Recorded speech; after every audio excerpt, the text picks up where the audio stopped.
Welcome to This Week in East Brunswick. This week, Peggy Ballister-Howes concludes her series on farm markets in New Jersey with a visit to Zielinski's farm stand on Cranberry Road and an interview with the Executive Director of New Jersey's Farm Bureau, Peter Furey. Also, we'll see the number 2 ranked table tennis player in the country, David Schwang, at the Recreation Department's Summer Scene program. All of this and more is coming up, including a movie review and a book review with some Teen Library Connection volunteers. But first, here's a rundown of next week's program schedule on Channel 8. Monday morning, join Lenore Kulik for a core workout with aerobics at 10 o'clock on Look Great, Feel Great.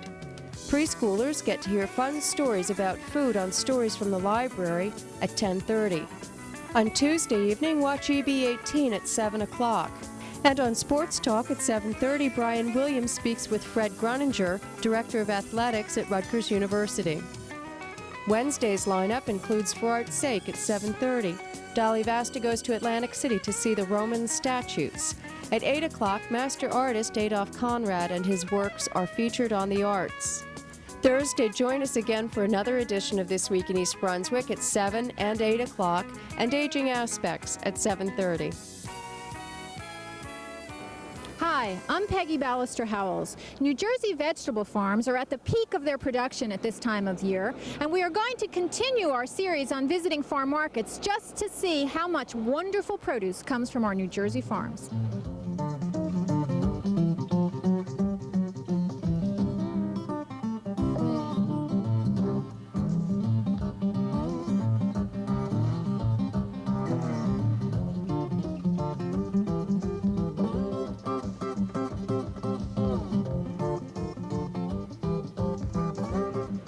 Farmer's perspective on the importance of farm markets to New Jersey agriculture, I have a really special guest, Peter Furey, who's the Executive Director of New Jersey Farm Bureau.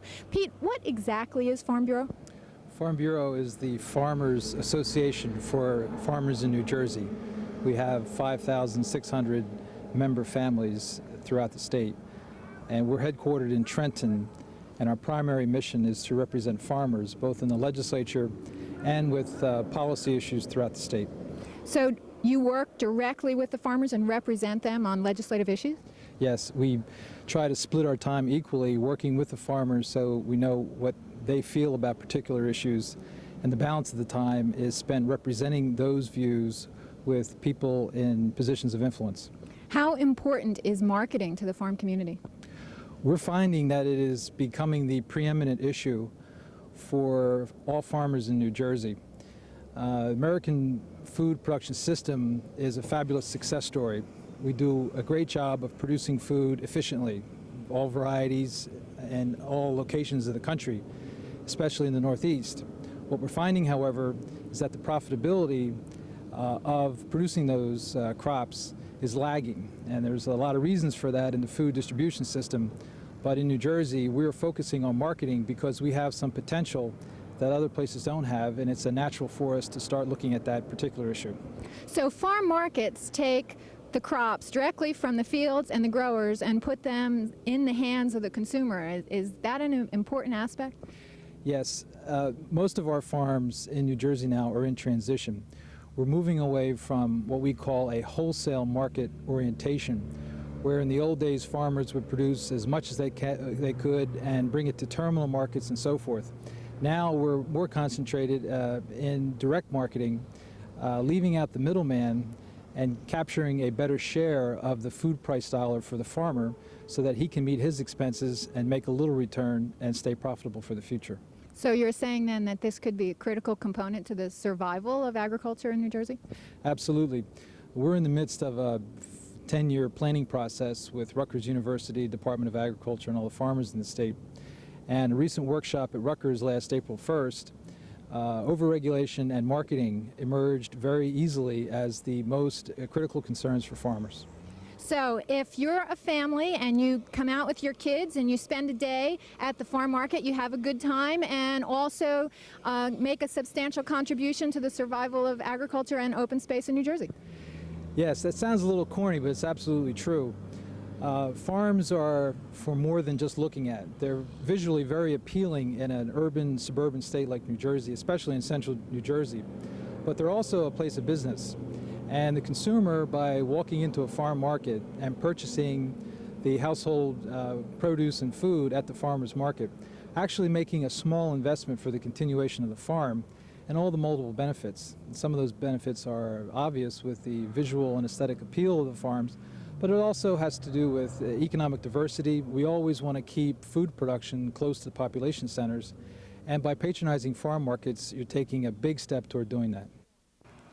We've already visited Dearborn Farm Market, which is a supersized type of farm market. Now we're visiting Zielinski's Farm Market, which is more of a small family farm stand. I have with me Hillary Zielinski that runs the whole farm herself. Is that right, Hillary? Yes, but with help from all my family members. And how long has the farm been here? 4 generations, almost about 80 years we've had the land in our family. And you run this yourself? Is this a full-time job for you? It's full-time to the extent when I get back from school, I start from May, and then when I go back Labor Day. So it's full-time from that sense, and then I come home on the weekends to help out until we close. How many acres do you have here? 10 acres, and then we rent about another 10 down the road. And what kind of things do you grow here? Corn, tomatoes, peppers, eggplant, yellow squash, zucchini, eggplant, beets, watermelon, chrysanthemums, zinnias, hot peppers, quite a bit of stuff we grow. And are you going to continue this? Is this what your career is going to be? Oh no, I'm a health and physical education major at Glassboro, so this is just my summer job. So is it possible that this could be the end of a dynasty? Possibly, but I don't know. My father likes to get his hands in the ground and farm, so I don't know. Does he do something else as well? Yeah, he owns a trucking business. Whose cows are they over there? There are cows. They but we don't milk them, or they're basically just there for people to look at and enjoy. They chat with you though. When you pull in, they moo at you. Yeah, they'll moo at you, and basically we just feed them, and that's the purpose they serve. To keep some farm atmosphere here on this major highway? Yeah, it gives good directions. Make it right by the cows, Who's helping you here at the farm stand today? Well, my grandmother and my Aunt Anna, they come every day to help me. And my cousin Jessica comes, and my mom and my dad and both my brothers. My one brother comes home on the weekends to help me. Also my Aunt Carner and my friendly neighbor, Mrs. Kabaki. So this is a real family farm. Oh yeah, I couldn't do it without them. Well, thanks for joining us, Hillary, and best of luck in school. So this concludes our summer series on visiting New Jersey farm markets. I hope you enjoyed it, and I hope you find the time for you and your family to visit the farm markets that support New Jersey agriculture.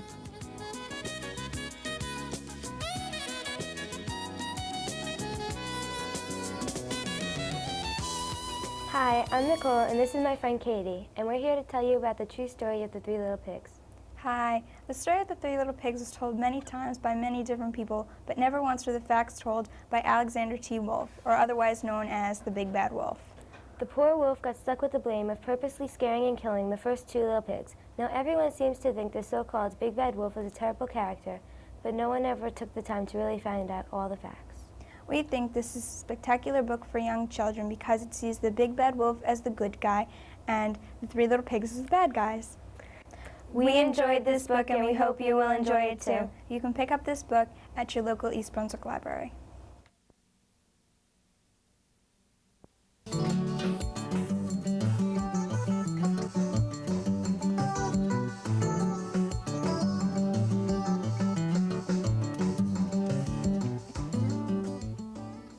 Hi, and welcome back once again to your Pet Doctor. I'm Dolly Vasta, and my co-host is... I'm Dr. Brian Johnson from the Cranberry Veterinary Hospital in East Brunswick. Oh, and do we have a treat for you today, because we have Ziggy the iguana, otherwise known, it looks like something, a bad dream after a late meal at night. No, he's a nice creature. Yeah, well, he's very quiet for you now, isn't he? Well, this is an iguana. We talked about all types of other animals, so I thought we have to at least get a reptile into this. I know, but you promised me a small one. He is small. Yeah, sure. Yes, I understand. She's saying bad things. Yes, I know. This is Iggy and Ziggy, and he's an iguana. He's a couple of years old now. He will actually get considerably larger. I don't know if you can see the bottom of his tail, but he's about 4.5, 5 feet long now. They're actually fairly nice pets. They don't take a lot of, I shouldn't say they don't take a lot of care. They're minimal as far as you don't have to walk them. They do take cleaning, they're feeding. If they should eat in the wild, they're almost total vegetarians, but they seem to do better in captivity if you give them a predominance of vegetables and a little bit of protein, such as tuna in water, chicken, mealworms, and things of that nature. Chicken of the sea? Yes, exactly. Well, why don't you show us? I see you have a glug there. See, Okay. yeah, I'm dying to watch you feed that. Now, this is monkey chow, one of his favorites, by the way. Let us go on to say that that's not chopped up monkey before we No, get no, letters no. and This phone is calls. made of biscuits. It's Yes. made by one of the major companies. Yes, And we'll Zig. see if Zig is going to be interested Actually, in this. Zig has some beautiful markings on him, I have to admit. I don't think Zig, oh, sure is Zig. Okay. Well, look at that Oh, tongue now ring. that's a different story, yes. Sure. But this is a good pet for a child. It teaches them responsibility. When you first get them, they are considerably smaller than this, I'll grant you that. They're about, 8, 10 inches long. And as you see, he's a fairly clean eater. And he do like his monkey chow. They make very good pets. They will teach a child responsibility. They can be kept confined, or they can run around the house. They love lettuce. They like different types of fruits. They're not slimy. In fact, I'll put them in your lap and I'll show you. No, you're not. Oh, okay. They're not slimy at all. They have a very dry skin. They have an interesting personality. And Actually, he is. He's growing on me. He really Yes. is. He is kind of cute. He's I a have fun to admit that. creature. Yes. Yeah. Can't you just see as he gets even bigger and bigger as he grows, and somebody knocks on your door and you let them in, there's this iguana There are sitting there waiting for many of him? my clients who have these running around the house like you would have your dog or your cat. He just told me he had enough. How old will he live? Oh, any place in captivity, depending how well you feed him, 15, 20 years. So a nice He's got a lifespan. couple more years to go yet. And if you really want him to sit still, you just give him a little pat on the head. Oh, now that's he loves that. ecstasy too. When Oh, he's yes. good. But Certainly. they're fun creatures. They certainly are. Believe that one, and we'll tell you another one. No, I'm sure they are, and I'm sure many people will enjoy them. They're not for everybody. But No. if you're interested in something a little different, that doesn't have to be walked, this is certainly This is something it. to consider. Well, with that, we're going to say goodbye. Goodbye, Zig. It's been nice. Coming up this fall on Channel 8 is our new kids program, Just Kidding. Dean Rayside, Mary Beth Wysocki, Andrea Butchma, Jennifer Ng, Matt Unger, and Matt Scrivonia are the super new hosts for the show. We also have over 20 field reporters to help on location doing fun interviews and stories about other kids, places, and things to do in East Brunswick. In September, Just Kidding will have a whole lot of segments, including totally useless skills, strange animals, profiles of our hosts, and some of kids' favorite parental one-liners. Not. Tune in for the premiere of Channel 8's newest and most exciting show, Just Kidding, on Tuesday, September 14th at 7 o'clock. And we're not kidding!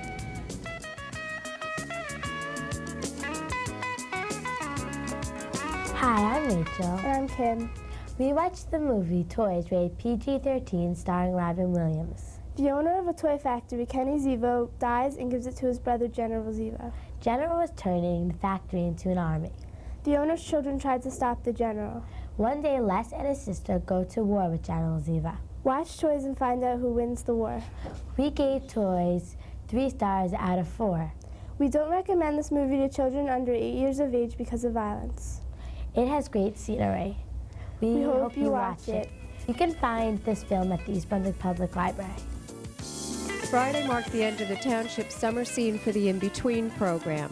In its second successful year, the program is open to kids in grades 6 through 8 and is held at Churchill Junior High School. Funded with registration fees from participants, the Summer Scene program also receives contributions from the East Brunswick Alliance for the Prevention of Alcoholism and Drug Abuse for speakers and activities related to substance abuse, self-esteem, and other similar subjects.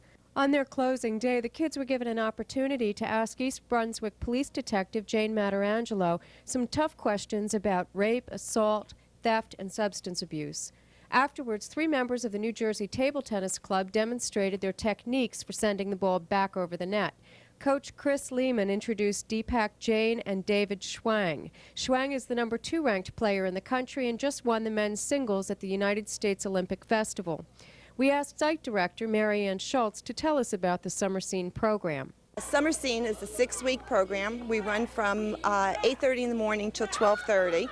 We do a lot of day trips. Also, on the days we're at site, we try to have different guest speakers come in and talk with the kids and different shows. What other demonstrations have you had this year?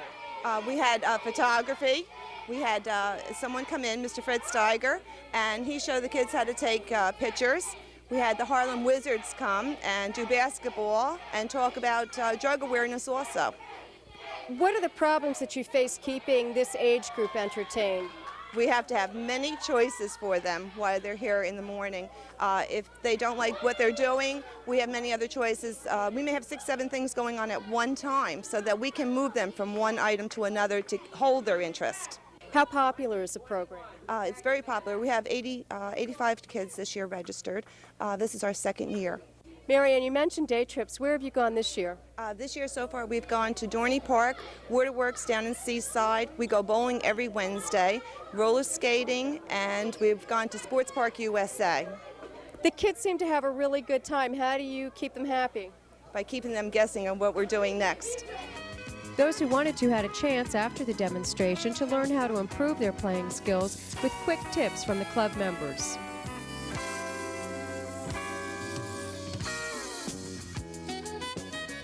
With the harvest season soon approaching, Peggy Ballister House has put together a special show called Farm Markets, Families, and Friends. The half-hour program documents how New Jersey farmers have been forced to give up wholesale marketing in favor of the retail sale of their produce. It explores the diverse marketing techniques, including the addition of new crops like cut-your-own flowers and the addition of baked and deli goods to the usual farm market fare, employed by local farmers looking to stay profitable. Join Peggy in September and learn how important Jersey farms are to our local economy and how to support them. That's Wednesday night, September 8th at 8:30, Saturday afternoon, September 11th at 1, and Tuesday evening, September 21st at 8:30. That's all for this week. Thanks for watching.